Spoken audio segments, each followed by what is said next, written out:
कोंडागांव जिले की महिलाओं ने 5 सितंबर मंगलवार को अपनी संतान की सुख समृद्धि की कामना का पर्व हलषष्ठी कमर छठ व्रत श्रद्धा व उत्साह के साथ मनाया। इस अवसर पर माताओं ने संतान की लंबी आयु की कामना को लेकर निर्जला व्रत रखा, जिस पर सगरी बनाकर उसमें जल चढ़ाकर पूजा अर्चना कर महिलाओं ने संतान की दीर्घायु की कामना की। इस अवसर पर विधि विधान से पूजा कर महिलाओं ने पूजा के लिए बनाई सगरी की परिक्रमा की और गीत गाए।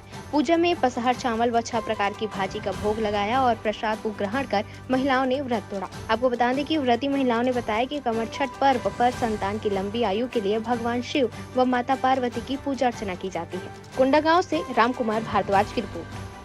मृत्यु लोक में तुम्हारी माता व्याकुल है, इसलिए मेरे संग चलो। बालक ने कहा कि हे मुनिराज, मैं कई बार गया और आया, गर्भ के दुख से दुखी होकर आया हूँ, अब नहीं जाऊंगा।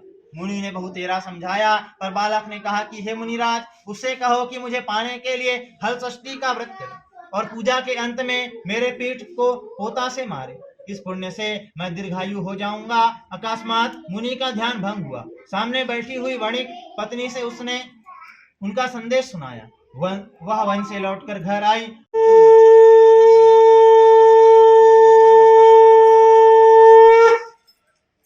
प्रेम से बोलो हलषष्ठी माता की जय। हलषष्ठी व्रत कथा पहला अध्याय। एक समय द्वापर युग में श्री कृष्ण और राजा युधिष्ठिर एक जगह बैठे थे। राजा ने पूछा कि हे महाराज, पुत्र से संबंधित मनोकामना पूर्ण करने वाले उत्तम व्रत कौन कौन से हैं? कहिए। श्री कृष्ण जी बोले, हे राजन, हलषष्ठी के समान दूसरा व्रत नहीं है। जब मथुरापुरी में कंस राजा हुए, जिनके वंश में सभी देवता और असुर हो गए, उस प्रतापी राजा की देवकी नाम की एक बहन हुई। जब विवाह के योग्य हुई, तब वासुदेव जी के साथ उसका विवाह करके विदा करने लगे।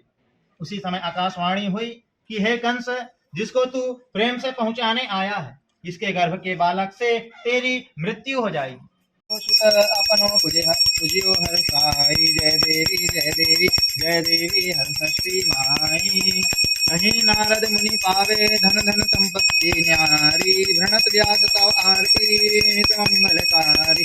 प्रहिताम ऋतुफलम समर्पयामि, ऋतुफलम आत्मन्यं समर्पयामि। गर्भदक्षिणा दक्षिणाहिंसी तथा भक्ति समर्पिता अनंत फलदामेनां श्रीहान् परमेश्वरः दक्षिणं समर्पयामि।